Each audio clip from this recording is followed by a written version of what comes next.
السلام علیکم۔ اشرف جاوید ملک آپ کی خدمت میں حاضر ہوں۔ سیمیسٹر ہے 5واں BS اردو اور پرچہ ہے اردو غزل کا فکری اور فنی ارتقاء۔ آج جس موضوع پر ہم بات کریں گے وہ ہے پروین شاکر کی شاعری۔ پروین شاکر نوجوان نسل کی مقبول شاعرہ ہیں اور پروین شاکر جو ہے 2 نومبر 1952 کو پاکستان کے شہر کراچی میں پیدا ہوئیں۔ والد کا نام تھا سید شاکر حسن۔ ان کا جو خاندان ہے صاحبان علم گھرانوں میں گنا جاتا ہے۔ ان کے خاندان میں کئی نامور شعراء اور ادیب پیدا ہوئے، جن میں بہار حسین آبادی کی شخصیت بہت بلند و بالا ہے۔ آپ کے نانا حسن عسکری ادبی ذوق رکھتے تھے۔ انہوں نے بچپن میں پروین شاکر کو کئی شعراء کے کلام سے روشناس کروایا۔ پروین ایک ہونہار طالبہ تھیں۔ دوران تعلیم وہ اردو مباحثوں میں بھی حصہ لیتی رہیں۔ اس کے ساتھ ساتھ ریڈیو پاکستان کے مختلف علمی اور ادبی پروگراموں میں بھی شریک رہیں۔ انگریزی ادب اور زبان دانی میں گریجویشن کیا اور مضامین اردو میں انہوں نے کراچی سے MA کی ڈگری حاصل کی۔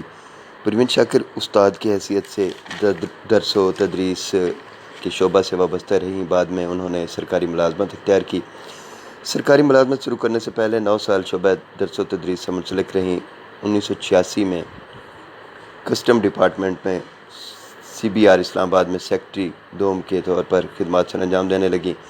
1990 میں ٹریٹی کالج امریکہ سے تعلیم حاصل کی اور 1991 میں ہارورڈ یونیورسٹی سے پبلک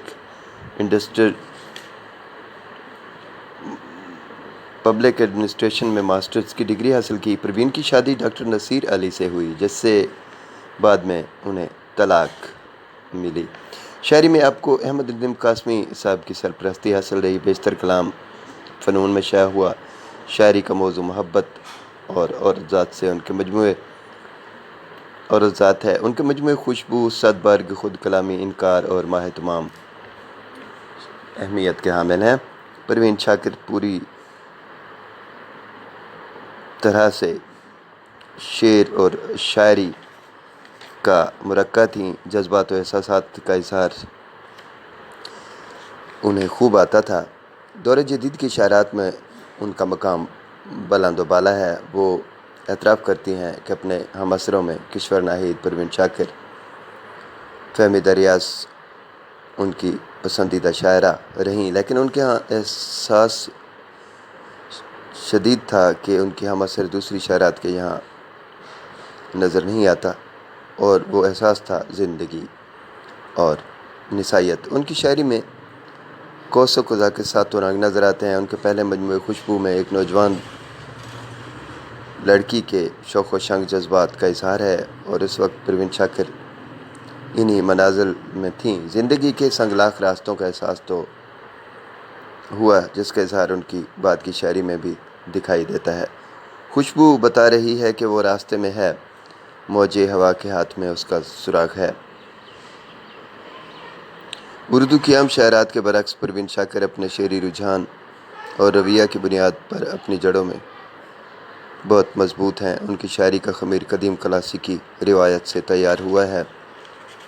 میں شاخ پر کب سے کھڑی پک رہی ہوں، رس پھر جڑوں میں جا رہا ہے، لیکن اس بنا پر ان کی شاعری کو روایت کے حصار میں قید کر دینا صحیح نہیں ہوگا۔ ان کا شعری رجحان اور رویہ موضوعاتی اور اسلوب دونوں اعتبار سے متنوع اور ہمہ گیر ہیں۔ ان کا کلام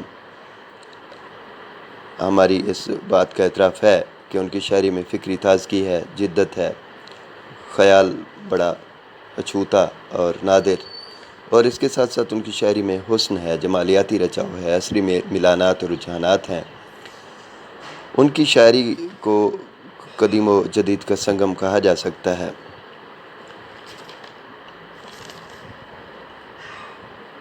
زبان و بیان، اسلوب، طرز نگارش اور موضوعات کی سطح پر اگر دیکھا جائے تو انہوں نے نئے تجربے کیے۔ ان کے ہاں جرأت مندی اور حوصلہ دکھائی دیتا ہے۔ پروین روایت اور کلاسیکی طرز اظہار میں جس رجحان کو عام کر رہی تھیں وہ عام مسائل سے ہٹ کر تھا۔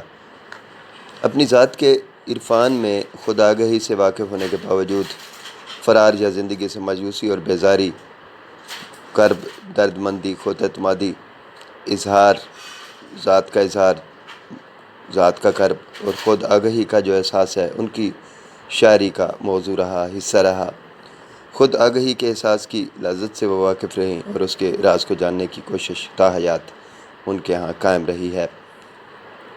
گریز پا لمحوں کی ٹوٹتی ہوئی دہلیز پہ ہوا کے بازو سے ایک لڑکی کھڑی ہے اور سوچ رہی ہے کہ اس سمے آپ سے کیا کہے۔ برس بیتے، گئی رات کے کسی ٹھہرے ہوئے سناٹے میں اس نے اپنے رب سے دعا کی تھی کہ اس پر اس کے اندر کی لڑکی کو منکشف کر دے۔ مجھے یقین ہے یہ سن کر اس کا خدا اس دعا کی سادگی پر ضرور مسکرایا ہوگا۔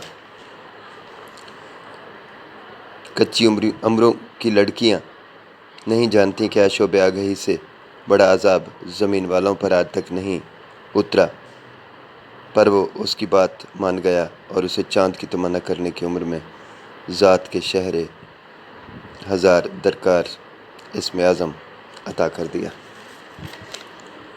شہر ذات کے جس کے سب دروازے اندر کی طرف کھلتے ہیں۔ خوشبو اس کے سفر کی کہانی ہے۔ حیران آنکھوں، شبنمی رخساروں اور اداس مسکراہٹ نے اس لڑکی کو اور مضبوط بنایا۔ اس کے اندر کی دنیا ایک وسیع سمندر تھی۔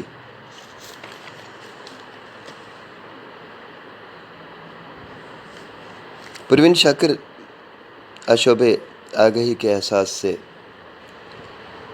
بھری ہوئی تھی۔ کوئی تو ہو جو میرے فن کو روشنی بھیجے، کسی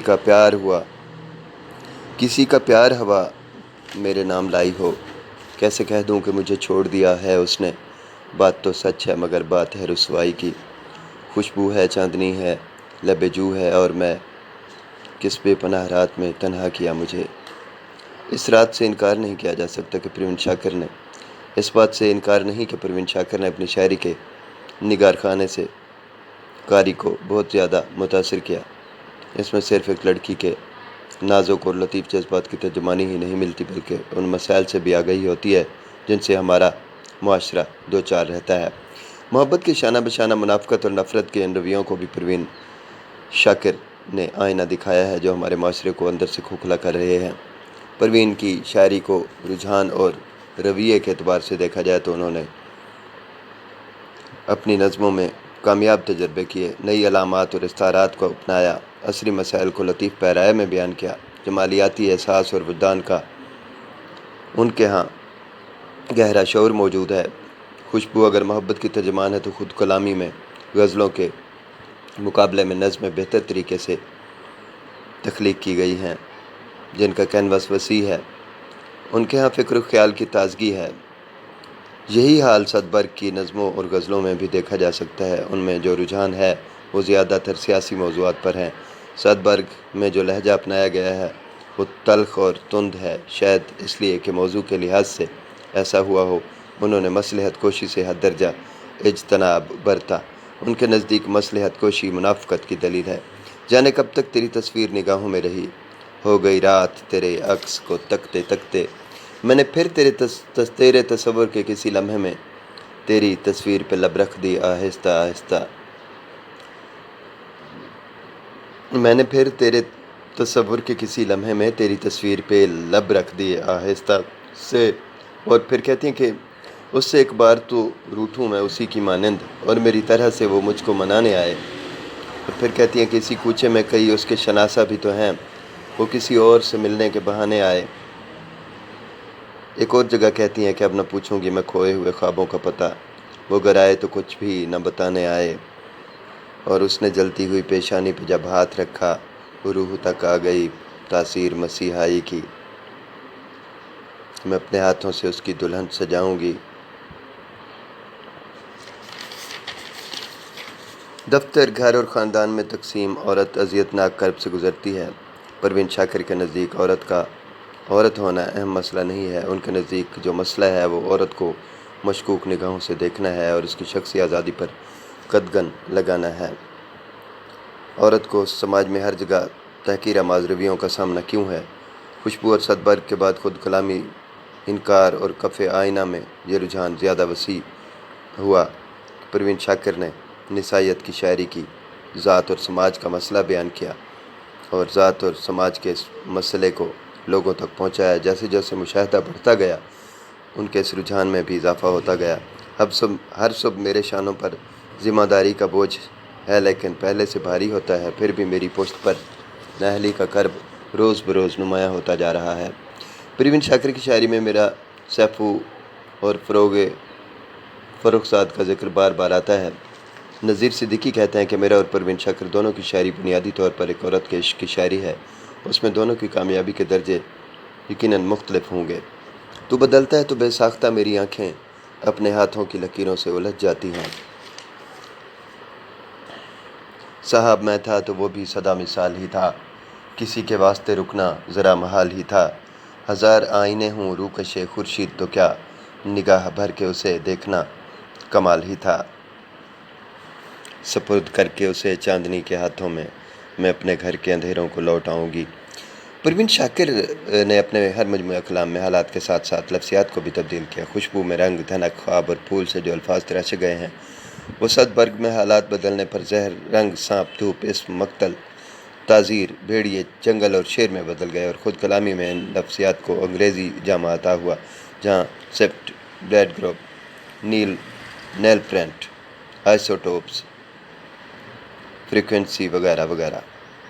پروین شاکر کی شاعری میں جو بہترین الفاظ ہیں وہ تخلیقی ہیں، ان کا تخلیقی انداز ہے، تخلیق کو زندہ جاوید کرنا ان کے ہاں دیکھا جا سکتا ہے۔